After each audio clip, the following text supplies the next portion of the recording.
ایک حدیث ہے کہ حضرت عمار یاسر کو ایک باغی گروہ قتل کرے گا، ٹھیک ہے، اور وہ حضرت عمار جو ہے ان کو جنت کی طرف بلا رہے ہوں گے اور جو باغی گروہ ہے وہ جہنم کی طرف بلا رہا ہوگا. اس بارے میں آپ کا کیا موقع؟ تو جناب حمزہ کے ایک قاتل کو حضور کہہ رہے ہیں ویشی کو کہہ رہے تیرا اسلام قبول ہے لیکن میرے سامنے نہیں آنا. تکلیف تو تھی نا جناب حمزہ کی، تکلیف تھی، بالکل تھی. تو اگر اولاد محمد اگر قتل ہو رہی ہے تو اس پہ تکلیف نہیں ہوگی؟ ہونی چاہیے. آپ یہ سمجھتے ہیں ہم سیدنا امیر معاویہ کو سیدنا علی کے برابر سمجھتے ہیں؟ کہا جا رہا ہے یہی. ہم سیدنا علی کو اس امت میں نبی کے بعد چوتھے نمبر پہ سب سے افضل شخصیت مانتے ہیں. خلیفہ سمجھتے ہیں؟ خلیفہ نہیں، چوتھے نمبر پہ افضل. یار آپ بات کیسی بات کر رہے ہیں؟ بڑی بات کرتی کرنا. میں روافض سے یہ سوال کرتا ہوں آپ کی وضاحت سے کہ آپ یہ کہتے ہیں حضرت علی کو اس دن خلیفہ بھی بنایا تھا اور وہ غدیر ہم کے مقام پہ بنایا تھا، تو ابھی کہاں سے آ رہے ہیں؟ حجۃ الوداع سے آ رہے ہیں. وہاں تو 1,24,000 سے، وہاں کیوں نہیں بنایا؟ قرآن پاک میں بنات کا لفظ ہے رسول اللہ صلی اللہ علیہ وسلم کا، کلی ازواجی کا و بناتی کا، کلی ازواجی کا و بناتی کا. بنات جمع کا صیغہ ہے، عربی میں بنت واحد ہے، یعنی کہ حضور کی واقعی بیٹیاں دو اور تھیں. میں آپ کو ایک بار قرآن کی دلیل دے رہا ہوں. دے دیا آپ نے. میں کہتا ہوں اللہ کہہ رہا ہے موبائل میں کیوں نہیں شامل؟ مرزا انجینئر جو ہے یہ ان کو اقلیت مانتا ہے، قادیانیوں کو مرتد نہیں مانتا. حالانکہ مرتد ہے، ہمارا ایمان ہے کہ جو بندہ کلمہ پڑھ کے ختم نبوت کا انکار کرے وہ مرتد ہے. بلکہ اس نے ایک ویڈیو میں یہاں تک کہہ دیا تھا کہ قادیانی اہل کتاب سے تو بہتر ہے نا. آپ نے کبھی اہل سنت میں سے کسی شخص کو اہل بیت کی توہین کرتے ہوئے دیکھا؟ نہیں کو کرتے. لعنت ہے یار جو اہل بیت کی توہین کرے. اس کے اوپر آپ کو ایک بندہ نہیں نظر آئے گا، اس لیے ان کے دفاع کی ضرورت نہیں آتی. ہم تو یہ اوپنلی کہتے ہیں کہ جو اہل بیت کی توہین کرے اس کی زبان کو کاٹ ڈالا جائے، جو صحابہ کی توہین کرے کاٹ ڈالا جائے. نا آئے جائے اس بات کے اوپر ہم تو اتفاق کرتے ہیں، آپ بھی کر لیں. السلام علیکم پاکستان، میں ہوں آپ کا میزبان زین آسی اور آپ دیکھ رہے ہیں پوائنٹ آف ویو پاکستان. آج میرے ساتھ موجود ہیں صدر جمعیت اہل حدیث پاکستان جناب علامہ شام الہی صاحب. سوشل میڈیا پہ ان کی جو ویڈیوز ہیں وہ بہت ہی علمی اور ان کی گفتگو بھی بہت علمی ہوتی ہے. تو آج ان سے پہلے تو سر بہت شکریہ آپ کا، آپ نے اپنا قیمتی وقت ہمیں دیا. میری بڑی خواہش تھی آپ کے پاس آنا. اہلاً و سہلاً، مرحبا، آپ ہمارے پاس تشریف لائے، ہمارے لیے بھی خوشی کی بات ہے. اچھا علامہ صاحب، سب سے پہلے میں پوچھنا چاہوں گا کہ ابھی حال ہی میں جو ہماری وزیر اطلاعات ہیں مریم اورنگزیب صاحبہ، تو انہوں نے یہ الفاظ بولے ہیں کہ الحمدللہ اللہ کا فضل ہے کہ ہم نے اس عید پہ فلمیں بنائی ہیں اور آئندہ اور بھی بہتر فلمیں آئیں گی. بسم اللہ الرحمن الرحیم. یہ مسلمان ہیں جنہیں دیکھ کے شرم آئیں یہود. آپ دیکھیے کہ جس جگہ یہ کہنا چاہیے تھا کہ یہ شیطان کی نظر کرم سے ہوا، یہ شیطان کے فساد سے ہوا، یہ شیطان کی شرارت سے ہوا، وہاں پہ وہ یہ کہہ رہی ہے کہ اللہ کے فضل و کرم سے اس عید پہ 5 فلمیں ریلیز ہوئی ہیں. ان کو شرم کرنی چاہیے، ان کو اس بیان سے معذرت کرنی چاہیے. اور پھر اس سے بھی بڑھ کر بات، آپ نے تو صرف یہ بات کہی ہے، سینما کا افتتاح ہوا اور وہاں پہ دعا کی گئی ربنا آتینا فی الدنیا حسنہ. اب مجھے ایک بات بتائیے، کیا اس دعا کا کیا ترجمہ کیا جائے؟ پھر لوگ کہتے ہیں منظور مینگل صاحب کا مذاق اڑاتے ہیں. منظور مینگل صاحب نے بالکل درست ترجمانی کی ہے کہ یہ تو ایسی دعا ہے اللہ تعالیٰ ہمیں بغیرتی میں مزید آگے بڑھا. یہ تو پھر وہی بات ہے نا. کم از کم میں یہ سمجھتا ہوں ایک نقطہ اور پوائنٹ یہ ہے کہ حرام جو اشیاء حرام، ان کو حرام سمجھنا چاہیے. آپ کسی چیز کو جب حلال کر لیتے ہیں نا، پھر وہ آپ کبھی اس میں اصلاح نہیں آپ کی ہو سکتی. مثلا آپ ایک چیز کو حلال سمجھ کے کر رہے ہیں، آپ کبھی درست ہوں گے؟ آپ ایک چیز کو حلال سمجھ رہے ہیں، آپ کی اصلاح ممکن ہی نہیں. آپ کم از کم فلم انڈسٹری کو، اس بے حیائی کے کلچر کو، اس لچر بازی کو حرام تو سمجھیں. بالکل. اگر آپ بنا رہے ہیں، آپ سب کو پتا آپ بنا رہے ہیں، آپ سود کھاتے ہیں، لیکن سود کو حرام تو سمجھیں. آپ کے بینکنگ سسٹم میں سود ہے. اگر آپ یہ کہیں گے کہ جی سینما کلچر ہی جائز ہو گیا ہے اور اس میں اللہ کا فضل و کرم شامل ہے، تو میں یہ سمجھتا ہوں کہ ایک ناول ہوتا ہے بچپن میں کبھی پڑھا، اس کے اندر ایک جملہ یہ تھا کہ اللہ کے فضل و کرم سے میرا دھندا اس لیے چلتا ہے کہ میں وضو کر کے گھنگرو پہنتی ہوں. یہ وہی بات ہے کہ یہ یعنی آپ یہ بھی دیکھیں، اب یہ جملے آ گئے ہیں. اور میں نے ایک دفعہ گزشتہ جمعے میں اس حوالے سے آواز اٹھائی تو مجھے بعض ساتھیوں نے یہ بتایا ایسے اداکار موجود ہیں جنہوں نے یہ جملے بولے ہوئے ہیں کہ ہم اداکاری میں اس لیے کامیاب ہوئے ہم وضو کر کے اداکاری کرتے ہیں. تو نعوذ باللہ یہ ہمارا جو کلچر ہے اسلام دشمنی کے اوپر مبنی، اس کی بے خونی ضروری ہے. اور اس کے اندر آپ لوگوں کا بہت بڑا کردار ہے، میڈیا کا. اگر آپ لوگ ان لوگوں کو پروب کریں، ان لوگوں کا محاسبہ کریں اور ان لوگوں سے پوچھیں آپ نے یہ الفاظ کیسے کہے ہیں، تو امید ہے شاید وہ اس کے اوپر شرمندہ ہو کے معذرت کریں۔ اچھا، اور دوسرا سوال میرا یہ ہے کہ اسلام میں موسیقی کے حوالے سے کیا ہے؟ ایک حدیث ہمارے سامنے آتی ہے کہ حضرت اما عائشہ کو رسول صلی اللہ علیہ وسلم نے کہا کیا آپ نے گانے والی نہیں بھیجی، آپ کو نہیں پتہ یسر والوں کو گانے بجانے کا شوق ہے؟ اس حوالے سے تھوڑا سا علمی ہمیں بتائیں۔ بھائی بنیادی طور پہ یہ جو فلسفہ اور مغالطہ معاشرے میں مشہور ہے، اس حدیث کے الفاظ ہیں جاریہ۔ جاریہ سے مراد یہ ہوتا ہے ایک ایسی بچی جو نابالغ ہو، جو اچھل کود کر رہی ہو۔ معاذ اللہ آج کے نام نہاد موسیقی کو ماننے والوں نے اس بچی کو 6-7 سال کی جو اچھل کود کرتی ہے شادی بیاہ کے اوپر، آپ کی بیٹی ہو وہ بھی اچھل کود شور مچا سکتی، اس کو ایک 18-19 سال کی عورت بنا کے پیش کیا، اور معاذ اللہ پھر یہ پیش کیا کہ رسول اللہ صلی اللہ علیہ وسلم نعوذ باللہ اس کا رقص دیکھ رہے تھے۔ یہ بہت بڑا مغالطہ ہے۔ رسول اللہ صلی اللہ علیہ وسلم تو غیر محرم عورت کا چہرہ دیکھنا تو دور کی بات ہے۔ ایک مرتبہ ایک عورت نے پردے کی اوٹ سے آیات بیت کی تلاوت کے دوران ہاتھ کو آگے بڑھایا، تو رسول اللہ صلی اللہ علیہ وسلم نے کہا اے عورت اپنے ہاتھ کو پیچھے کر لے، میں محمد صلی اللہ علیہ وسلم کسی غیر محرم عورت کے ہاتھ کو بھی دیکھنا گوارا نہیں کرتا۔ تو آپ یہ تصور کر سکتے ہیں کہ رسول اللہ صلی اللہ علیہ وسلم نے رقص دیکھا ہو کسی بالغ بچی کا، یہ سراسر فتنے اور فساد کی بات ہے۔ ایک بات۔ دوسری بات، میرا ایک مرتبہ ٹی وی کے اوپر غامدی صاحب سے بھی اور مختلف علماء کے درمیان یہ ڈبیٹ ہوئی، انہوں نے کہا علامہ صاحب آپ جو قرآن کی آیتیں پڑھ رہے ہیں موسیقی کے رادے میں، یہ عبداللہ ابن مسعود نے قسم کھا کے کہا یہ موسیقی کے بارے میں، یہ صحابہ کے اقوال ہے، کوئی حدیث پیش کرے۔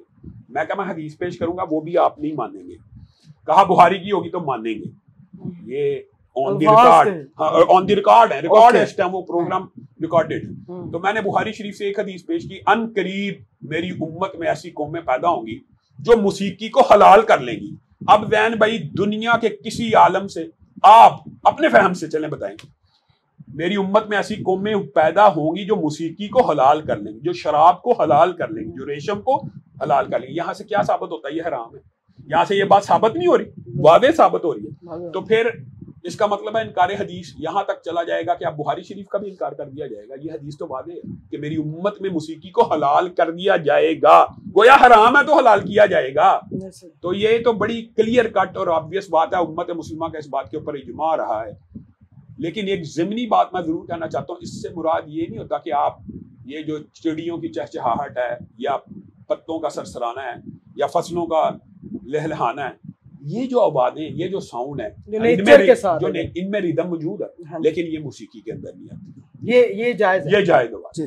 اچھا، داڑھی کے ساتھ بھی یہ بتا دیجیے گا کہ امامت جو ہے وہ داڑھی کے ساتھ ہی ہو تو امامت ہو سکتی ہے یا داڑھی کے بغیر بھی نماز کروا سکتے ہیں؟ بنیادی طور کے اوپر آپ سفر میں ہیں، آپ مسافر ہیں، یا آپ کہیں پہ جا رہے ہیں آ رہے ہیں، آپ 3-4 مسلمان ہیں، ان میں کلین شیو بھی شامل ہے، وہ امامت کرائے، اس میں کوئی حرج کی بات نہیں ہے، اس کی نماز قبول ہے۔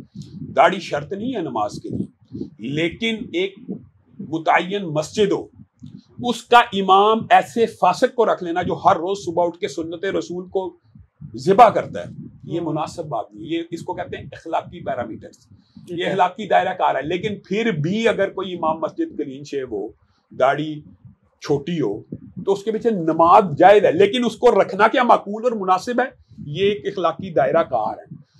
آپ یہ بات سمجھتے ہیں کہ ہر روز ایک بندہ ایک گناہ کرتا ہے اور اس کو امام مسجد بنایا جائے، آپ بھی چاہیں گے نہ بنے، میں بھی چاہوں گا کہ نہ بنے۔ اگر وہ گناہ ظاہری ہو کہ داڑھی منڈوانا، بہرحال رسول اللہ کی سنت ہے نا، اس کو ذبح کرنا کوئی چھوٹا جرم نہیں ہے۔ ہر روز صبح اٹھے بندہ اس کو ذبح کر رہا ہے، یعنی رسول اللہ کی سنت کو ذبح کر رہا ہے، تو ایسے آدمی کو امام مسجد نہیں بنانا چاہیے۔ لیکن یہ فتویٰ دے دینا کہ اس کے پیچھے نماز نہیں ہوتی، یہ بات درست نہیں ہے، نماز ہو جاتی ہے، کیونکہ فاسق کے پیچھے نماز ہو جاتی ہے۔ لیکن جو عادی فاسق ہونا، اس سے احتراز علماء نے، محدثین نے ابواب بندی کی ہے۔ ایک بندہ عادی مجرم ہے، اس کے پیچھے نہیں ہونی چاہیے۔ اچھا علامہ صاحب، آج کل نا مغربی دنیا میں اسلاموفوبیا بہت پھیل چکا ہے۔ حالیہ دنوں میں سویڈن کے اندر آپ نے دیکھا قرآن پاک کی بے حرمتی کی گئی اس ملعون کی جانب سے۔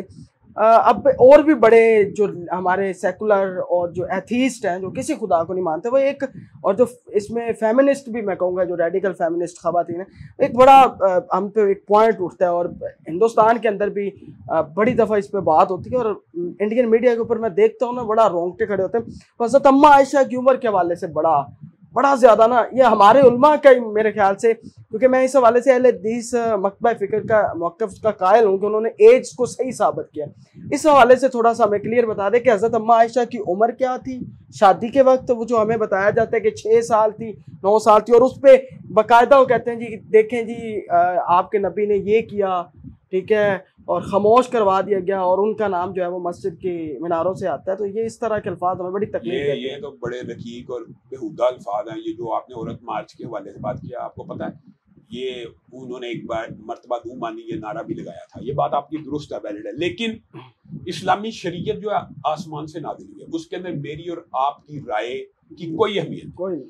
اگر میں ایک ایسے کلچر سے تعلق رکھتا ہوں، مثال دے رہا ہوں، جس میں شراب پینا مجھے گناہ نہیں لگتا تو اس سے شراب حلال نہیں ہو جائے گی. زنا مجھے جرم نہیں لگتا تو زنا حلال نہیں ہوگا. چوری، سود، تجارت کے اندر مجھے برا نہیں لگتا، اس سے حلال نہیں ہوتا. اسی طرح رسول اللہ صلی اللہ علیہ وسلم کی شریعت میں خیار البلوغ کا ایک چیپٹر ہے، ایک فقہی باب ہے، وہ یہ ہے کہ بچے اور بچی کا نکاح ہو سکتا ہے لیکن ان کی رخصتی بالغ ہونے کے بعد ہوگی. اب مجھے ایک بات بتائیں، اسلام میں بلوغت معیار ہے، اہلیت معیار ہے. اگر ایک عورت بالغ ہو گئی ہے، اس کی عمر چاہے 9 سال ہے 10 سال ہے، وہ 11 سال میں بالغ، ایک بچی بالغ ہی 16 سال میں نہیں ہوئی، بالکل ایک بچی 9 سال میں بالغ ہو گئی ہے، یہ ہو سکتا ہے میڈیکلی تو پروون ہے ہی ہے. بچیوں کے اتنی عمر میں بچے ہوتے ہیں. صحابہ کی بہت سے صحابہ کے اب واقعات ہیں جن کی 11 سال 12 سال کی عمر میں شادیاں ہوئی ہیں، لیکن اس کے اندر ہے صلاحیت. ایک بچہ 12 سال میں بالغ ہو جاتا ہے. آپ پاکستانی معاشرے میں آج ہم جس معاشرے کو سمجھتے تھے کہ ہماری بلوغت کی عمریں کچھ لیٹ ہیں، اب پاکستانی معاشرے میں آج کل سروے کروا لیں، میں نے ڈاکٹر میرے ہوتے ہیں، میں اکثر پوچھتا رہتا ہوں، اس ٹائم 12 سے 13 سال کے بچہ بالغ ہو جاتا ہے پاکستان میں بھی، اور اس ٹائم پاکستان میں بھی 10 سے 11 سال کی بچی بالغ ہو جاتی ہے. کسی دور میں ہم یہ سمجھتے تھے یہ بلوغت کی عمر 15-16 سال ہے، ہمارے جب بچپن تھا، اور یہ 18 سال ہے. تو بنیادی طور پہ اسلام میں یہ بلوغت کے بعد رخصتی کے اوپر اعتراض کرنا لگا ہوا ہے. جب اللہ رب العزت نے مرد کو بنایا، اللہ رب العزت نے عورت کو بنایا، جب اللہ نے اس کے اندر یہ استعداد پیدا کر دی کہ وہ بچہ پیدا کر سکتا ہے، تو اس کے نکاح کے اوپر اعتراض کرنا تو یہ میڈیکلی، عقلی، منطقی ہر لحاظ سے غلط بات ہے کہ اللہ نے اس کے اندر وہ صلاحیت پیدا کر دی ہے، تو پھر اعتراض کیسے؟ اچھا، ایک اور علامہ صاحب آپ کے حوالے سے میں نے پوچھنا تھا آپ سے، بڑی علمی فائدہ ہمیں آ گئے آپ کے پاس. تو ایک تو حضرت عمار یاسر والی حدیث بیان کی جاتی ہے، اور آج کل سوشل میڈیا اور محرم چل بھی رہا ہے، اور ایک حدیث ہے کہ حضرت عمار یاسر کو ایک باغی گروہ قتل کرے گا، ٹھیک ہے، اور وہ حضرت عمار جو ہے ان کو جنت کی طرف بلا رہے ہوں گے، اور جو باغی گروہ ہے وہ جہنم کی طرف بلا رہا ہوگا. اس بارے میں آپ کا کیا موقع ہے؟ وہ باغی گروہ کون سا؟ اس حوالے سے الحمدللہ میں نے اور علماء نے ڈیٹیل بیانات ریکارڈ کروائے، لیکن دکھ اور افسوس کی بات یہ ہے وہ سننے کو تیار نہیں ہے. چلیں آپ کی وساطت سے ایک مرتبہ پھر جواب دے دیتے ہیں. اس حدیث کو 28-12 کا نمبر دیا گیا. پہلی بات تو یہ ہے، یہ جو نمبرنگ کا کنسیپٹ ہے نا، یہ اسلام میں نہیں ہے. اچھا، ہاں، مطلب 28-12 آپ حدیث پڑھ کے سنائیں کہ یہ رسول اللہ صلی اللہ علیہ وسلم نے کہا، یہ 28-12 نمبر ہے جی، انٹرنیشنل نمبرنگ. یہ بھی ایک آپ سمجھیں کہ رانگ نمبر ہونے کی سب سے بڑی نشانی ہے. یہ محدثین کے 1400 سال میں کہیں اسلوب نہیں ملتا. مثال دے رہا ہوں، 28-12 تو ہر بندے کو یاد ہو سکتا ہے. اصل بات تو یہ آپ حدیث یاد کریں، آپ اتنی دفعہ حدیث پڑھیں کہ لوگوں کو حدیث یاد ہو جائے، بجائے یہ کہ نمبر یاد ہو. اب حدیث کے جو واضح الفاظ ہیں، دیکھیں، حدیث کی وہ تشریح مانی جائے گی جو رسول اللہ نے کی، حدیث کی وہ تشریح مانی جائے گی جو صحابہ نے کی. حدیث کے الفاظ ہیں کہ عمار کو ایک فیہ باغیہ قتل کرے گا. عمار انہیں جنت کی طرف بلاتے ہوں گے اور وہ انہیں جہنم کی طرف بلاتا ہوگا. اس کی ٹرانسلیشن، اس کی تطبیق کس گروہ پہ ہوگی، یہ صحابہ نے فیصلہ کر دیا ہوا ہے. امت کا اجماع ہو چکا ہوا ہے، 1400 سال سے یہ بات طے شدہ ہے. اس کے اندر اس باغی گروہ کو یہ کہنا کہ وہ سیدنا امیر معاویہ کا گروہ تھا، یہ سب سے بڑا علمی خیانت اور جرم ہے. آپ حدیث تو یہ صحیح ہے، لیکن اس حدیث کی من گڑت باطل تشریح اور تعویل کس قدر بڑا جرم ہے کہ اچھا یہ حدیث بیان کی، آگے چلیں، ساتھ ہی یہ حدیث بھی موجود ہیں. آپ حیران رہ جائیں گے، یہ حدیث تو رافضی ذہن کے لوگ بیان کرتے ہیں لیکن اگلی حدیثیں نہیں بیان کرتے، جس میں رسول اللہ صلی اللہ علیہ وسلم، میں آپ کو حدیث بیان کروں گا آپ کا سارا کنسیپٹ ہی کلیئر ہو جائے گا. رسول اللہ صلی اللہ علیہ وسلم نے فرمایا یہ میرا بیٹا حسن سردار ہے. اللہ کے رسول یہ کیوں سردار ہے؟ یہ مسلمانوں کے دو عظیم گروہوں میں صلح کروائے گا. یہ بھی بخاری ہی کے الفاظ ہیں. بالکل ہے. اب بات سمجھیں, یہ میرا بیٹا سردار ہے. یہ کیوں سردار ہے؟ سرداری کی وجہ بیان کی. صلح حسن, صلح حسن یہ اتنی بڑی قربانی دے گا کہ یہ مسلمانوں کے دو عظیم کا لفظ بھی رسول اللہ کا ہے اور مسلمانوں کے گروہوں کا بھی لفظ رسول اللہ کا ہے. مسلمانوں کے دو عظیم گروہوں کے درمیان صلح کروا دے گا. اب آپ نے مجھے بتانا ہے کیا حضرت حسن نے سیدنا امیر معاویہ کے ساتھ اس حدیث کو ان کو نہیں تھا پتا کہ فیا باغیہ کون ہے اور اس کو فیا باغیہ والی احادیث صحابہ کو نہیں تھا علم؟ صلح کروا دی. کیا حضرت حسن نے اپنا ہاتھ سیدنا امیر معاویہ کے ہاتھ میں دے دیا جو جہنم کی طرف بلانے والے تھے؟ سیدنا حسن نے امیر معاویہ کو بڑا نہیں مان لیا. سیدنا علی نے ابو بکر عمر و عثمان کو بڑا مان لیا. میں آپ کو یہ ایک بات بتاتا ہوں, یہ آپ اگر عقلی اور فکری طور پہ سوچیں گے نا تو آج معاشرے میں اللہ کے فضل سے ایسی اویئرنیس آ گئی ہے کہ آج میں اور آپ سیدنا ابو بکر شرائط کی بھی بات نہیں میں ایک منٹ بعد میں آتا ہوں. سیدنا ابو بکر, سیدنا عمر, سیدنا عثمان کے خلاف آپ اہل سنت برداشت نہیں کرتے بات, لیکن ایک دور تھا جب ان کے خلاف بھی باتیں ہوتی تھی, ان کے اوپر بھی سب و شتم ہوتا تھا. امی عائشہ کے بارے میں, امی حفصہ کے بارے میں, سیدنا ابو بکر و عمر کے بارے میں بھی تبرہ اس ملک میں ہوتا رہا ہے. آصف الرضا علوی آپ کو پتا فرار ہوا سیدنا ابو بکر کے بارے میں بکواس کر کے ملک سے بھاگ گیا ہوا. اب آپ یہ سوچیں کہ حضرت علی نے ان تینوں کو بڑا مانا, ان کی خلافت کو مانا. سیدنا حسن نے سیدنا امیر معاویہ کو بڑا مان کے صلح کرا دی. اس وقت سیدنا امیر معاویہ پورے جمی مسلمانوں کے اجماعی خلیفہ بن گئے. وہ تو نکلے تھے گروپ لے کے, جنگ کے لیے نکلے تھے, لیکن آگے سے صلح کیوں ہوئی یہ بھی ایک بتایا. اچھا, پھر دوسری بات یہ ہے کہ یہ واقعہ حضرت علی کی جنگوں کے بعد کا کہ پہلے کا؟ یہ بات کیا تو یہاں سے اس باطل فتنے اور فساد کی جڑیں کھوکھلی ہو جانی چاہیے. سیدنا حسن نے ان جنگوں کے بعد صلح کی ہے کہ پہلے کی ہے؟ بات.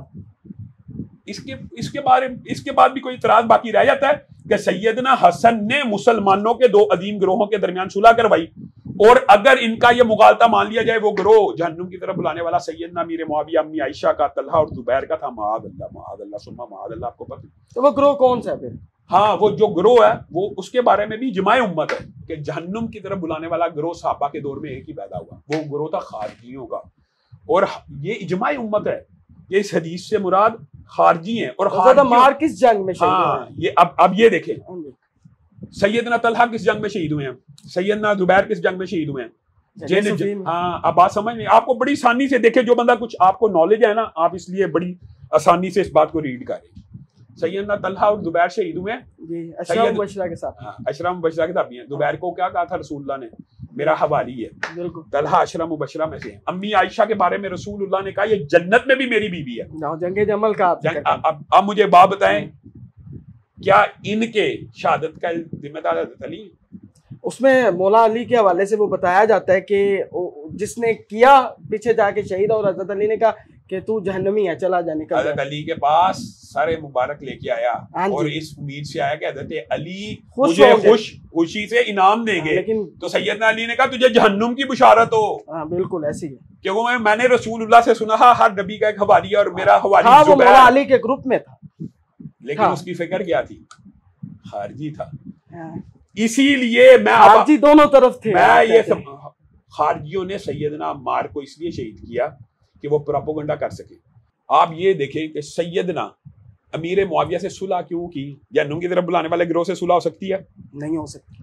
اور وہ بھی سیدنا حسن جیسا شرائط پہ کی نا جی, شرائط وہ بھی مجھے میں بتاتا ہوں. چلے صلح حسن کی جو شرائط ہیں ان کی کوئی ایک سند لا دی جائے. یہ تو ساری جھوٹی ڈکوسلے کی سند نہیں ہے. جو بندہ یہ دعویٰ کرتا ہے وہ آج تک سند نہیں پیش کر سکا. اس کی سند یہ ہے کہ ٹی وی اور میسج فلم میں کیوں فلمایا گیا ہے. اس طرح کی باتیں سند نہیں ہوتی, یہ بے سند باتیں ہیں. اور پھر دوسری بات یہ ہے کہ مثال دے رہا ہوں, اگر شرائط بھی تھے تو کیا یہ سیدنا یہ رسول اللہ کا فرمان نہیں ہے مسلمانوں کے دو عظیم گروہ ہیں؟ اور پھر بتائے عقیدے, پھر کیا سیدنا زبیر اور طلحہ کی معین جنتیوں کی بشارت نہیں؟ وہ سیدنا امیر معاویہ کے گروہ میں نہیں تھے؟ دونوں گروہوں میں صحابہ شامل ہیں, دونوں کا عقیدہ سیم ہے. اختلاف تو سیدنا عثمان کے قاتلوں کو پکڑنے کا ہے. یہ عام فہم بات تھی جس کو جان بوجھ کے الجھایا گیا. یہ سیاسی اختلاف کا ہو جانا. دو سگے بھائیوں میں مجھے بتائیں ایک بندہ اگر کسی اور پارٹی میں ہوتا دوسرا کسی اور پارٹی میں ہو تو یہ تو سیاسی اختلاف ہے.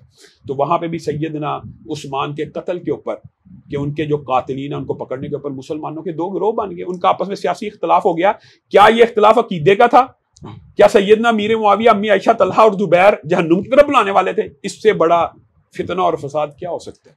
اچھا, اور اس کے علاوہ ایک حدیث ہے صحیح مسلم کی جس میں حضرت سعد بن ابی وقاص اشرا مبشرہ کے صحابی ہیں ماشاءاللہ, بڑا نام ظاہر ہے, ہے ظاہر. اور ان سے مروان جو کہ گورنر ہے مدینہ کا, وہ کہتا ہے کہ ابو تراب پہ شب و ستم کرو, اور یہ تقریباً لگاتار 5 حدیث ایک دوسرے کے اوپر, اس پہ بھی آپ بتا دیں. میں آپ کو ایک بات تو آپ نے جس حدیث کا ذکر کیا صحیح مسلم کی, اس کا بھی اس نے کوئی نمبر بنایا ہوا 62 یا 62 29 ہے. یہ کتنا بڑا دیکھیں دھوکہ ہے. یہاں پہ آل مروان کا ایک آدمی حدیث پڑھ لیں, چیلنج ہے, یہاں سے وہ ثابت کر دے اس بندے کا نام کہ جس نے سب و شتم کا حکم دیا, وہ اس بندے کا واقعی مجہول ہے, اس بندے کا نام ہی تاریخ میں موجود نہیں ہے. رجل من آل مروان کی حدیث کے الفاظ ہیں کہ آل مروان, آپ نے تو مروان کا سیدھا نام لے لیا, آل مروان میں سے ایک آدمی نے کہا. یہ تو عربی کی گردانیں ہیں اس کا مطلب. آپ بات سمجھیں, یہ اتنا دھوکہ ہے, اتنا فساد اور یعنی کہ ایک لفظ کے اتنے معنی. نہیں, مجھے ایک بات دیں, آل مروان سے مراد تو مروان ہو ہی نہیں سکتا. اس سے مراد چلو اولاد مروان, اور پھر اولاد مروان میں سے کوئی ایک شخص سب و شتم کا حکم دے بھی سکتا ہے. اس میں کوئی مجھے ہمیں اچنبے کی بات بھی نہیں لگتی, لیکن مراد یہی ہے یہاں پہ بھی. اس کی مزید تفصیل اس لیے نہیں کرنی چاہیے, تشریح اس لیے نہیں کرنی چاہیے, وہ بندہ مجہول ہے, ہمیں پتہ ہی نہیں وہ صحابی ہے, تابعی ہے, تبع تابعی ہے. رجل من آل مروان, آل مروان کے ایک شخص نے حکم دیا کہ آپ ان کو برا بلا کیوں نہیں کہتے.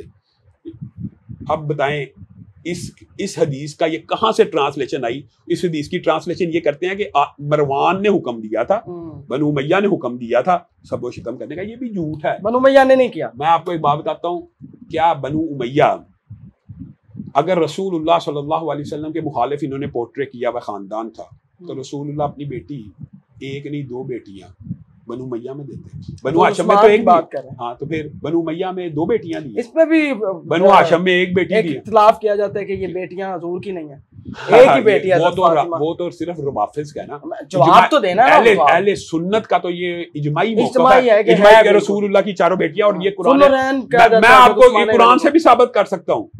قرآن پاک میں بنات کا لفظ ہے رسول اللہ صلی اللہ علیہ وسلم کا, کلی ازواجی کا و بناتی کا, کلی ازواجی کا و بناتی کا. بنات جمع کا صیغہ ہے, عربی میں بنت واحد ہے, یعنی کہ حضور کی واقعی بیٹیاں 2 اور تھیں.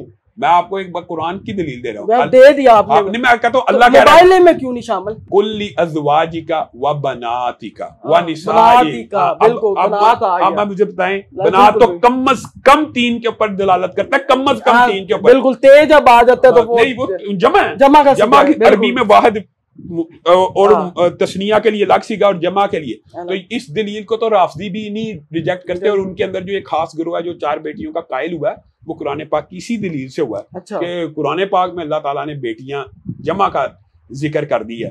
تو ویسے بھی جو آپ نے بات کی نا مباہلے کی, میں آپ کو ایک بات بتاتا ہوں, یہ انسان کو اختیار ہوتا ہے کہ اپنے اہل میں سے کن لوگوں کو لے کے جانا.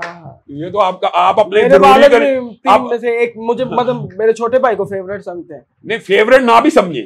مثال دے رہا ہوں, آپ کا میرا مباہلہ ہے, میری 3 بیویاں ہیں, 16 بچے ہیں, ان میں سے میں 2 بیویاں 1 بیوی 2 بچے لے کے چلا جاؤں. یہ ہوتا ہے یہ مسئلہ, اس لیے یہ دلیل تو بالکل ہی بوگس. اچھا, دوسرا انجینئر صاحب نے جی آپ دونوں بھائیوں کو آن دا جو کیمرہ ہے نا جی, انہوں نے ویڈیو کے اندر بنو امیہ کا, وہ لفظ میں نہیں بولوں گا, میں نے اس لیے بڑا اچھا اخلاقی لفظ چنا ہے, سپورٹر کا, اور آپ کو ناسبی کہا ہے. اس بارے میں آپ کیا کہنا؟ مجھے ایک بات بتائیں, جس بدبخت شخص سے صحابہ نہیں بچے, جس بدبخت سے ائمہ دین نہیں بچے, جس سے امام ابن تیمیہ نہیں بچے, جس سے احمد رضا خان نہیں بچے, جس سے کوئی, میں اب یہ اگر بات کہوں تو یہ بھی درست ہے, جس سے نبی نہیں بچ سکے, کہ جن کو وہ کل کا چھوکرا کہتا ہے اور اس کے اوپر ڈٹ گیا ہے, بجائے یہ کہ کہتا سلپ آف ٹنگ ہے جی, یہ میں نے اردو زبان میں کہا تھا, یہ وہ ڈٹ گیا, اور بعد میں اسی کی ویڈیو ہے, یہ مولوی کتنے بدتمیز ہے, مجھے کل کا چھوکرا کہتے ہیں. بھائی اس کا مطلب ہے آپ کو کل کا چھوکرا کہا جائے, آپ کو وہ تکلیف دیتا ہے, آپ نبی کو کہیں تو تکلیف نہیں دیتا. تو جو انبیاء کے بارے میں یہ کہ جو حضرت حسن حسین کے بارے میں کہہ دے وہ تو شاہی کوئی نہیں نبیان سامنے، اور نبیوں کے بارے میں کہہ دے نبی تو شاہی کوئی نہیں، اور وہ ظاہر یہ کہہ رہے کہ میں توحید بیان کر رہا ہوں. یہ کون سی توحید ہے؟ کیا نبی شاہ نہیں ہوتے؟ نبی اللہ کے محبوب بندے ہوتے ہیں. اس کو پتہ نہیں توحید ابلیس نے سکھائی ہے. نبی تو شاہی کوئی نہیں. آپ اس کو جس مردی طرح جسٹیفائی کرنے کی کوشش کریں، نبی اللہ کے محبوب بندے ہیں، اللہ کے محبوب ہیں. یہ کہنا کہ نبی کوئی چیز نہیں اللہ کے سامنے، اللہ کے سامنے نبیوں کا مقام و مرتبہ ہے. اللہ رب العزت نے ان کو یہ فضیلت دی ہوئی ہے. پھر یہ دعوے کرنا، یہ تو اس کے خلاف، اس کے پیچھے ایک لابی ہے جو اس کو سپورٹ کر رہی ہے. ورنہ اس طرح کی سری گستاخیاں پاکستان کی تاریخ میں کسی نے نہیں کی.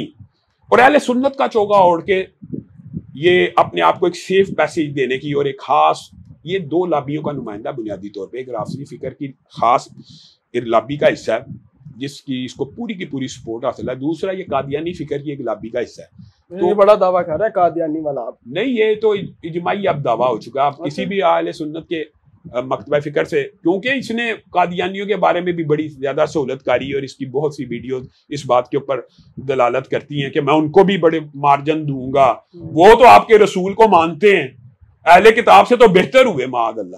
آپ یہ بتائیں کہ قادیانی مرتد ہے، اور وہ ان کو اقلیتوں کے زمرے میں لیتا ہے. مرزا غلام اقلیتوں کے، ہاں، مرزا انجینئر جو ہے یہ ان کو اقلیت مانتا ہے، قادیانیوں کو مرتد نہیں مانتا.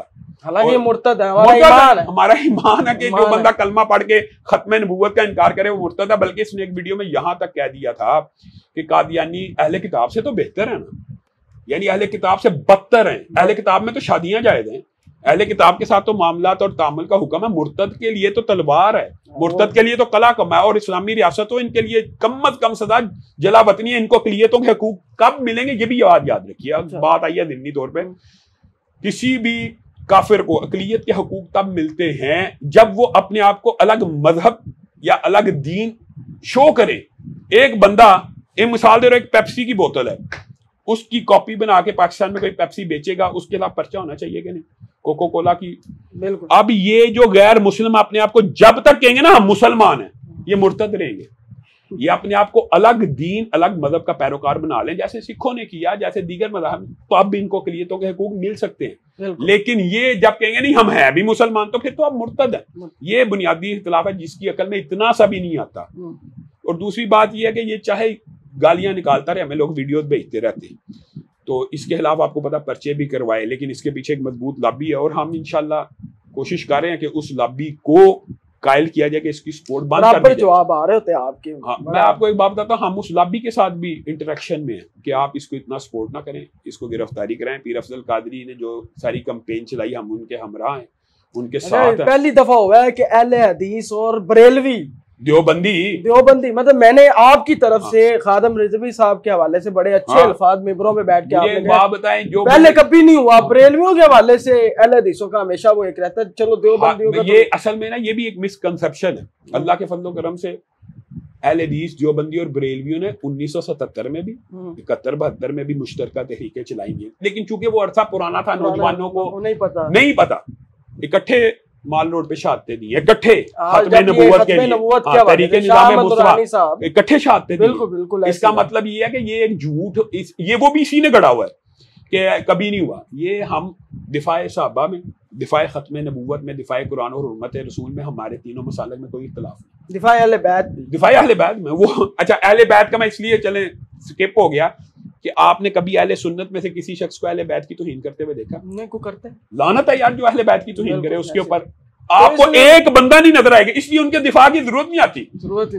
ہم تو یہ اوپنلی کہتے ہیں کہ جو اہل بیت کی توہین کرے اس کی زبان کو کاٹ ڈالا جائے، جو صحابہ کی توہین کرے کاٹ ڈالا جائے. نا آئے جائے اس بات کے اوپر، ہم تو اتفاق کرتے ہیں، آپ بھی کر لیں. اجماع امت ہے، اجماع امت. اور اس لیے میں یہ کہتا ہوں کہ یہ اس کی گالیاں نکالنے سے کوئی فرق نہیں پڑتا. اور یہ بخلا گیا. جب یہ آخری شعلہ ہوتا ہے نا تو موم بتی کا بھی ٹمٹماتا ہے، آخری لو چراغ کی بھی پھڑپھڑاتی ہے.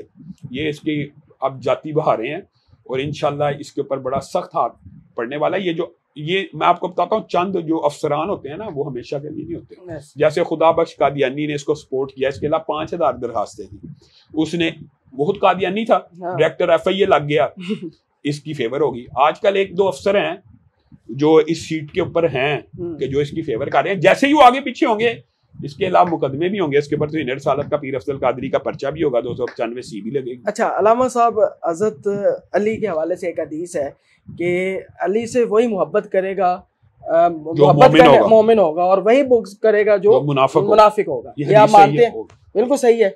حضرت معاویہ کے بارے میں بھی کوئی ایسی حدیث ہے کہ جو بغض معاویہ میں ہے وہ مومن نہیں، تو اس حوالے سے بتائیے گا، اسپیسیفک ہے؟ میں آپ کو ایک بات، ہاں صحابہ کے بارے میں یہ حدیث، صحابہ نہیں صرف حضرت معاویہ، جیسے حضرت علی کو اسپیسیفک کیا گیا، ہر صحابی کے بارے میں ہے یہ، لیکن یہ اعزاز ہوتا ہے کہ حضرت علی کا نام لے کے کیا، باقی کا نام لے کے نہیں کیا۔ دوسری بات یہ سن لیں، تو پھر مولا علی اور حضرت معاویہ جو برابر سمجھتے ہیں؟ لا حول ولا قوت الا باللہ۔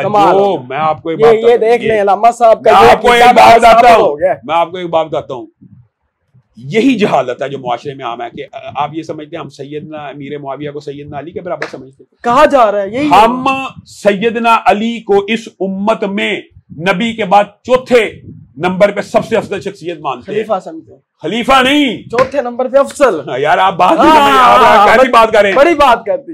ہمارے نزدیک صحابہ کی جو ترتیب ہے اہل سنت کی اجماعی، وہ بھی سن لیں۔ وہ 10,000 جو فتح مکہ میں تھے وہ عظیم تر کن لوگوں سے؟ ان لوگوں سے جو حجۃ الوداع کے 1,24,000 تھے، ان میں سے یہ 10,000 زیادہ افضل ہیں، اور ان 10,000 میں سے وہ 1,400 افضل ہیں جو صلح حدیبیہ میں تھے، اور ان 1,400 میں سے وہ 313 افضل ہیں جو بدر میں تھے، اور ان بدریوں میں سے وہ 10 افضل ہیں جو عشرہ مبشرہ، اور ان عشرہ مبشرہ میں کائنات میں نبی کے بعد اگر سب سے افضل ہیں تو وہ ابو بکر ہیں، پھر عمر ہیں، پھر عثمان ہیں، پھر علی ہے۔ سیدنا امیر معاویہ کا یہ مقام و مرتبہ ہے سیدنا علی کے بعد، وہ واحد انسان ہے جس کے اوپر پوری امت جمع ہوئی، یہ مقام چھوٹا نہیں ہوتا۔ اس کا مطلب یہ نہیں کہ سیدنا امیر معاویہ کی الگ فضائل نہیں، رسول اللہ صلی اللہ علیہ وسلم، ہم کہتے ہیں کوئی پیر صاحب دعا دے دے، کوئی ولی دعا دے دے، کوئی صحابی دعا دے دے تو مقام و مرتبہ بن جاتا ہے۔ سیدنا امیر معاویہ کو تو رسول اللہ نے دعا دی ہے، اللہم اجعلہ ہادیا و مہدیا واہدی بھی، اللہ اس کو ہادی بنا، اللہ اس کو مہدی بنا، اللہ اس کے ذریعے لوگوں کو، یہ صحیح احادیث ہیں۔ اور پھر اللہم علم معاویہ الکتاب، حدیث کا نام لازمی ہے، کتاب کا نام لازمی صاحب، یہ ساری احادیث اہل سنت کی ہاں صحیح ہیں، اس کی کوئی رد کرے رافضی کرے تو کرے، اہل سنت کی تو صحاح ستہ کے اندر یہ حدیث موجود ہے، حتیٰ کہ یہ حدیث بھی موجود ہے کہ رسول اللہ صلی اللہ علیہ وسلم نے حضرت امیر معاویہ کو ایک دن کہا کہ امیر معاویہ ایک وقت آئے گا کہ آپ کو خلافت، یعنی اس حدیث کے الفاظ میں خلافت تک کا اشارہ ہے، اس وقت آپ نے اللہ سے ڈرتے رہنا۔ تو رسول اللہ کو تو وحی کے ذریعے پہلے بتا دیا گیا سیدنا امیر معاویہ نے خلیفہ بننا ہے، اور کیا بخاری شریف کی حدیث میں نہیں بتایا گیا یہ میرا بیٹا صلح کروائے گا؟ کس سے کروائی ہے یہ میرا بیٹا صلح؟ کس نے؟ بالکل مولا حسن نے کروائی ہے۔ تو حضرت حسن نے جو آخری تھی کہ اپنے خاندان میں سے کسی کو خلیفہ نہیں چننا، ایک شرط تھی، یہ شرط ہمیں دکھائی جائے۔ دوسری بات یہ شرط اس لیے انویلڈ ہے اور جھوٹ کے اوپر مبنی ہے کہ سیدنا حسن یہ شرط کیسے لگا سکتے ہیں جبکہ وہ خود حضرت علی کے بیٹے ہیں؟ آپ ایک عقلی منطقی بات بھی کیا کریں۔ پہلے حضرت حسن کو ہم خلیفہ راشد مانتے ہیں کہ نہیں؟ پہلے مانتے ہیں نا اہل سنت، وہ علی کے بیٹے تھے کہ نہیں؟ آپ مجھے بتائیں۔ لیکن مرتبے میں تو میں کہتا ہوں مقام و مرتبے کی بات نہیں ہو رہی، لیکن کیا وہ ایسی غیر شرعی شرط؟ نہیں، میں یہ بات آپ کو یہ پوائنٹ بتانا چاہتا ہوں، اگر اسلام میں یہ غیر شرعی شرط تھی تو حضرت حسن خود بیٹے تھے علی کے، یہ غیر شرعی نہیں ہے، اس لیے یہ ہو ہی نہیں سکتا کہ وہ کوئی غیر شرعی شرط لگاتے۔ اگر ہے شرط تو ہمیں دکھائی جائے۔ ٹھیک ہے، اس کا جواب کیا ہے؟ غیر مستند روایات ہیں ان کے پاس، تاریخ کی کتابوں میں سے۔ اچھا، اور اس کے علاوہ جو آخری غدیر خم کے موقع پہ جو حدیث آئی ہیں کہ میں 2 چیزیں تم میں چھوڑے جا رہا ہوں، قرآن اور میرے اہل بیت، ان کو پکڑ لینا، پھر مولا علی کا ہاتھ بلند کر کے من کن تو مولا، اس حدیث کو مانتے ہیں علامہ؟ میں آپ کو ایک بات بتاتا ہوں، اس حدیث کی بھی تشریحات کا یہ فرق ہے کہ اگر اس حدیث سے دوست کو چھوڑیں، نہیں یہ بھی چھوڑیں، میں یہ کہتا ہوں اس حدیث سے یہ ثابت کرنا کہ رسول اللہ صلی اللہ علیہ وسلم کے بعد خلیفہ بلا فصل علی ہیں، یہ کیسے ثابت ہوتا ہے؟ علی ولی اللہ تو مان سکتے ہیں نا یار، ولی اللہ تو ہم جو ایک دوسرے کو مولانا کہتے ہیں وہ کس لیے کہتے ہیں یار؟ یہ تو علی ولی ولایت سے اوپر کے مقام کے ہیں، یہ تو بات سوچنا بھی فضول ہے۔ جو صحابیت ہوتی ہے نا، پوری دنیا کے ولی جمع ہو جائیں صحابی کے جوتے کے برابر بھی نہیں ہوتے۔ آپ حضرت علی کو ولی اللہ تو صحابیت سے بہت چھوٹا، یعنی آپ کہہ رہے ہیں وہ اہل بیت میں سے ہیں، یہ مقام زیادہ بڑے ہیں۔ صحابی رسول ہونا، دماد رسول ہونا، سیدنا علی وہ ہیں کہ جن کے بارے میں رسول اللہ صلی اللہ علیہ وسلم، مکمل کر لوں، میں ایک صرف جملہ کہتا ہوں، سیدنا علی وہ ہیں کہ ایک مرتبہ رسول اللہ بیٹھے ہوئے ہیں اور رسول اللہ نے کہا جو آئے گا اس کو جنت کی بشارت دو. ابو بکر آئے, پھر آئے جنت کی بشارت دو, عمر آئے. تو رسول اللہ نے ہاتھ کو بلند کر دیا, اے اللہ اب تو علی کو بھیج, یعنی وہ آپ کو بھی جنت کی بار بار بشارت دینا چاہتے تھے. تو حضرت علی کا مقام یہ ولی اللہ وغیرہ سے بہت بلند ہے. لیکن یہاں سے یہ اخذ کرنا, میں روافض سے یہ سوال کرتا ہوں آپ کی وساطت سے, کہ آپ یہ کہتے ہیں حضرت علی کو اس دن خلیفہ بھی بنایا تھا اور وہ غدیر ہم کے مقام پہ بنایا تھا, تو ابھی کہاں سے آ رہے ہیں؟ حجۃ الوداع سے آ رہے ہیں. وہاں تو 1,24,000 تھے, وہاں کیوں نہیں بنایا؟ کوئی عقل کی بات کرنی چاہیے. خلیفہ والی بات نہیں کر رہے. سوال میرا سوال یہ نہیں تھا, سوال یہ نہیں تھا. سوال میرا یہ تھا کہ حضرت علی کو ہم مانتے ہیں. سوال میرا یہ ہے کہ حضرت علی نے جتنی جنگیں کی ہیں, حضرت علی کو آپ حق پہ سمجھتے ہیں؟ اچھا یہ بات بھی سن لیں, سیدنا یہ بھی سن لیں, یہ بھی سن لیں, یہ لوگوں کے مسکنسپشن دور ہونی چاہیے. سیدنا علی اور سیدنا امیر معاویہ کے درمیان جو جنگیں ہوئی ہیں اس میں بھی اہل سنت کا اجماعی عقیدہ کہ سیدنا علی حق پہ تھے. یہ بات یاد ہے, یہ اجماعی عقیدہ ہے. یہ آپ اس عقیدے کو پکے ہیں, اجماعی عقیدہ ہے, کمال کر دیا. میں آپ کو یہ اجماعی عقیدہ ہے, لیکن بات یہ ہے کہ بنیادی طور پہ یہ فلسفہ سمجھنا ہوگا. وہ اجتہادی غلطی, ہاں یہ اجتہادی خطا ہونا ایک الگ بات ہے, وہ ایک الگ. حق پہ میں بات کر رہا ہوں کہ وہ آپ نے کہہ دیا. اچھا لیکن ایک بات یہ بھی ہوتی ہے, اس سے لوگ کئی باطل طویلات اور تشریحات کرتے ہیں کہ حق پہ تھے تو اگلا بندہ باطل تھا. اور یار اس میں طلحہ, زبیر, امی عائشہ, سیدنا امیر معاویہ وہاں پہ بھی صحابہ ہیں, ان کی اجتہادی خطا کہہ لو. تم ان کو باطل کو, تم ان کو جہنم کی طرف بلانے والا کو یہ بتا چاہیے نہیں یار, وہ ہے ہی نہیں, وہ جہنم کی طرف بلانے والے ہے ہی نہیں, وہ باطل ہے ہی نہیں ہے. صحابہ کو تو پورا والا کہنا ہے حرام ہے, باقاعدہ حرام ہے, اس میں اجماع امت ہے. اجماع امت ڈاکٹر طاہر القادری صاحب نے بھی تفصیلی کہہ دیا کہ اجماع امت کے علاوہ ایک حضرت عمر کے فیصلے بھی ہیں. حضرت عمر نے اپنے بیٹے کی, آپ کو پتا نا, زبان کاٹنے کا حکم دیا مقداد کے بارے میں, کیونکہ وہ صحابی نہیں تھے عبید اللہ. اور پھر دو صحابہ کی آپس میں لڑائی ہوگی, پتہ لگا ایک نے ایک صحابی کو یہ کہا, تو تفتیش کی. حضرت عمر نے کہا اگر مجھے پتہ لگ جاتا نا کہ تو صحابی نہیں ہے تو میں تیری زبان کاٹ ڈالتا. اس سے مراد یہ ہے کہ صحابہ کا ایک سٹیٹس ہے, ایک سٹیٹس تو ہے, اوپر نیچے ہیں, لیکن صحابیت ایک مرتبہ ہے. ان کا آپس میں اختلاف ہو جانا, ان کا ایک دوسرے کو کہنے کا مطلب یہ نہیں ہے میرا اور آپ کا کیا سٹیٹس ہے. امتی بھی پرلے درجے کے, یعنی 14ویں صدی کے. ایک تو وہ نہیں, ان کا معاملہ اللہ پہ کیوں, اللہ نے کہہ دیا کہ میں نے ان کو معاف کر دیا, میں نے ان کے گناہ معاف. حاتب بن ابی بلتہ کو حضرت عمر نے کہا میرا رسول اللہ مجھے اجازت دیجیے, میں اس کی گردن اڑانا چاہتا ہوں. جناب حمزہ کے ایک قاتل کو حضور کہہ رہے ہیں, وحشی کو کہہ رہے تیرا اسلام قبول ہے لیکن میرے سامنے نہیں آنا. تکلیف تو تھی نا جناب حمزہ کی, تکلیف تھی, بالکل تھی. تو اگر اولاد محمد اگر قتل ہو رہی ہے تو اس پہ تکلیف نہیں ہوگی؟ ہونی چاہیے, لیکن اس سے یہ ثابت بھی تو کرنا ہے کہ کسی صحابی نے کیا. اجماع امت ہے کہ کوئی ایک صحابی نہ سیدنا عثمان کے قتل میں ملوث ہے, نہ سیدنا حسین کے قتل میں ملوث ہے. یہ من گڑت تو جلی بات ہے, یہ تو ہم مانتے ہیں. اچھا آپ بتائیں کہ پہلے خلیفہ کے جو مخالف تھے جنہوں نے بغاوت کی, ان کو آپ کیا کہتے ہیں؟ بغاوت نہیں کی, انہوں نے مانی نے زکات, یہ بھی منکر زکات تھے, وہ باغی تھے, اور وہ اسلام کے باغی تھے, اور وہ اپنا نبی لے کے آگے. تو اس کا کیا نام ہے؟ مرتد مسلمہ کذاب, جس کو ویسا نہیں قتل کیا تھا اور نعرے لگائے تھے مدینے میں کہ یا رسول اللہ مجھ پر خوش رہیے گا. ٹویسٹ کر کے حقائق لوگوں کو پیش کیے جاتے ہیں, ٹویسٹ کے پہلے کا باغی یہ ہے, دوسرے کا باغی, اور بھائی تیسرے کا باغی صحابی. یہ کیسی یہ جاہلانہ بات ہے؟ تیسرے کا تو وہ ہو گیا نا, حضرت عثمان کے قاتل تو جو ہیں وہ بلوائی ہیں, تو حضرت علی کے جو ہیں تو اس کے حوالے سے بھی تو وہی ہوگا. حضرت علی کا جو قاتل ہے جہنمی ہے, رسول اللہ صلی اللہ علیہ وسلم نے کہا کہ بدترین شخص ہے کہ علی تجھے وہ قتل کرے گا جو میری امت کا سب سے شقی القلب ہے. آپ کو کس نے کہا کہ اہل سنت ان کے قاتلوں کو اچھا سمجھتے ہیں؟ کسی کوئی نہیں اچھا سمجھتا, کوئی اچھا نہیں. بغاوت کرنے والوں کی بات کر رہے تھے. بغاوت نہیں ہے, اچھا یہ بات ہے, وہ اختلاف ہے. بغاوت ہے کہ اختلاف میں جنگیں ہو گئی. ہاں سیاسی اختلاف میں جنگیں ہو جاتی ہیں. جنگ کی بنیاد کیا تھی؟ پھر صلح کس نے کی؟ صلح بھی تو ہوگی, اسی لیے تو بیٹا سردار تھا, اسی لیے تو سید ہے کہ صلح. بڑی ویسے تفصیلی گفتگو ہو چکی ہے آج شام علامہ صاحب کے حوالے سے. اور ایک میں آخر میں کوئی وظیفہ بتائیں رزق کے حوالے سے, کیونکہ میں خود آپ سے فیضیاب ہوا ہوں, تو کوئی ایسا وظیفہ بتا دیں کہ رزق جو بیچارے مایوس ہو کے بیٹھے, حالانکہ مایوسی گناہ ہے.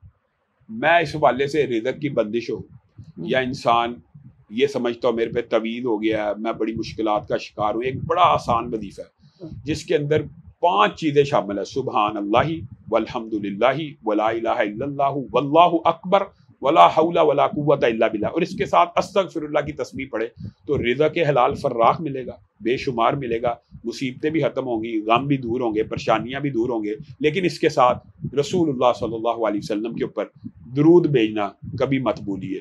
والسلام علیکم ورحمۃ اللہ وبرکاتہ. جی بالکل، یہ آج کی ویڈیو تھی، اور علامہ صاحب کے حوالے سے میں کہتا ہوں کہ آج ایک ایک چیز کلیئر ہو چکی ہے، اور یقین کریں اتنا مزہ آیا مجھے، اور میں تو اب ان کا فین ہو چکا ہوں، بڑا امپریس ہو کے جا رہا ہوں. میں پہلی دفعہ کسی اہل حدیث مکتبہ فکر سے تعلق رکھنے والے عالم سے میں اتنا مطلب امپریس ہوا ہوں جی آج تک، کیونکہ میرا تعلق ایک بریلوی خاندان سے ہے. کٹر میرے ابا جی جماعت اہل سنت کے صدر ہیں ڈسٹرکٹ کے اکاڑا کے، ٹھیک ہے، اور بڑے پرانے نقش بندی ہیں ماشاءاللہ.